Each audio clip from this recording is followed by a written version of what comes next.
Bismillahirrahmanirrahim. Assalamualaikum warahmatullahi wabarakatuh. Saya Wahida Putri Khairunisa akan menjelaskan materi dengan tema ikhtiar. Di dalam ayat Al-Quran ataupun hadis sudah dijelaskan bahwa kita dianjurkan untuk selalu berikhtiar. Jadi, sudah tentu kita perlu untuk berusaha terlebih dulu serta jangan menyerah dalam melakukan suatu hal, entah itu melakukan keinginan, kehendak, ataupun perintah, supaya kita dapat tergolong orang yang lebih baik.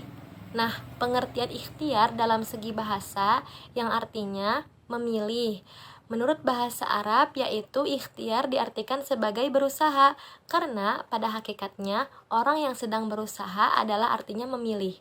Selanjutnya, dalam istilah adalah sebuah usaha seorang hamba, baik dengan perilaku maupun perbuatan untuk mendapatkan apa yang dikehendaki dengan menggunakan kemampuan dan keterampilan yang dimiliki untuk mencapai suatu yang diharapkan sesuai dengan syariat Islam. Menjadi seorang muslim wajib untuk senantiasa berikhtiar dengan sekuat tenaga dan kemampuannya. Sesudah berikhtiar, maka ia harus berserah diri dari segala usahanya pada Allah Subhanahu wa taala. Sebagaimana firman Allah dalam Quran surah Al-Jumu'ah ayat 10 yang berbunyi, A'udzu billahi minasyaitonir rajim. Bismillahirrahmanirrahim. Fa'idza qudiyatis sholatu fantashiru fil ardi wabtaghu min fadlillah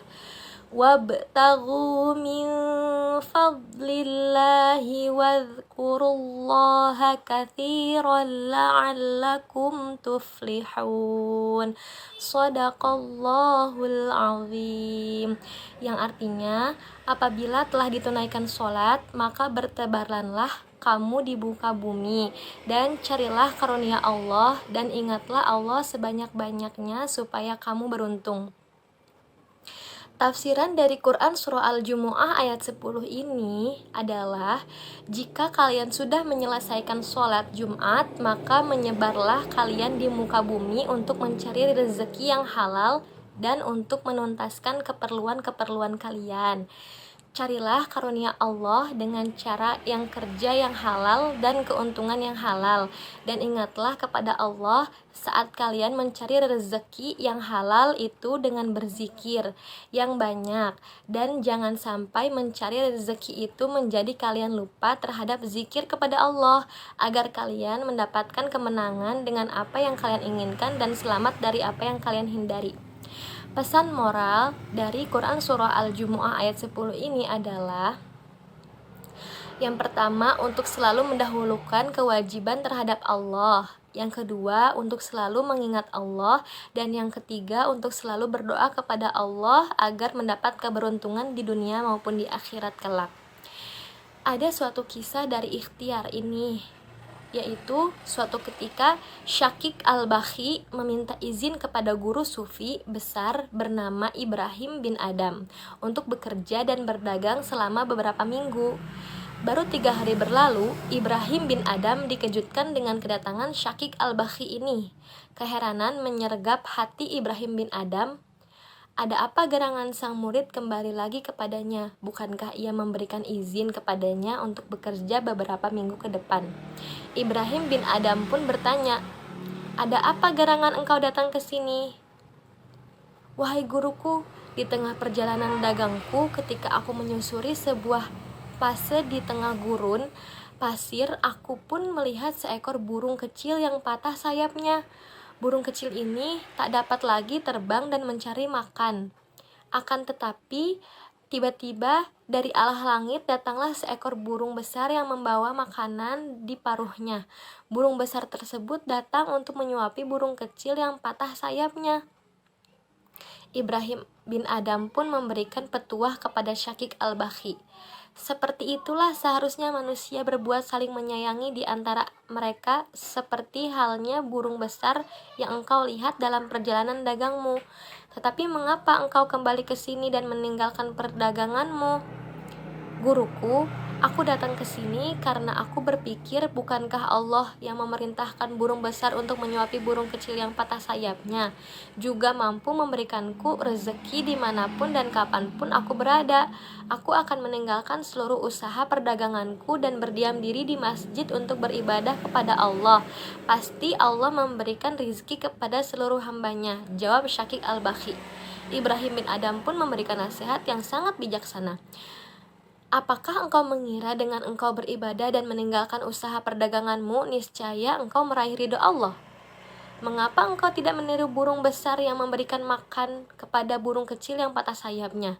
Burung besar itu berusaha mencari makan dan memberikan kepada burung kecil yang sedang kesusahan. Apakah engkau belum mendengar sabda Rasulullah SAW? Tangan di atas lebih baik dari tangan di bawah. Syakik al-Bakhi pun terdiam 1000 kata. Ia pun meminta permohonan maaf kepada gurunya. Ibrahim bin Adam, ketahuilah muridku, seorang sufi harus mencari derajat yang lebih baik di hadapan Allah dengan usaha terbaik yang dapat ia kerjakan. Syakik al-Bakhi pun menyanjung gurunya. Sungguh engkau adalah seorang yang sangat luas ilmunya. Kisah ini memberikan kita gambaran bahwa ulama sufi bukanlah ulama yang sekedar berpasrah diri kepada Allah, melainkan mereka semua adalah orang-orang yang bersungguh-sungguh dalam usaha mereka seraya memasrahkan hasilnya kepada Allah. Kisah di atas juga mengingatkan kita kepada kisah Khalifah Umar bin Khattab. Suatu ketika, Khalifah Umar bin Khattab berjalan melewati sekelompok orang yang malas dan tak mau bekerja. Mengapa kalian berangkat untuk bekerja? Mengapa kalian tidak berangkat untuk bekerja? Seru Umar bin Khattab. Kami semua adalah golongan orang yang bertawakal kepada Allah, jawab mereka. Maka sang khalifah pun menghardik mereka. Kalian semua bukanlah orang yang bertawakal kepada Allah. Kalian semua adalah orang-orang yang putus asa. Ketahuilah, gambaran orang-orang yang bertawakal kepada Allah adalah seperti seseorang yang berusaha menanam benih di ladang, kemudian ia memasrahkan hasilnya kepada Allah. Dalam hal ini, hakikat tawakal dalam bahasa Arab yaitu tawakul, menurut para ulama sufi adalah berserah diri kepada Allah Subhanahu wa taala setelah ia berusaha dengan sekuat tenaga. Mungkin hanya ini yang dapat saya sampaikan, kurang lebihnya mohon maaf. Wassalamualaikum warahmatullahi wabarakatuh.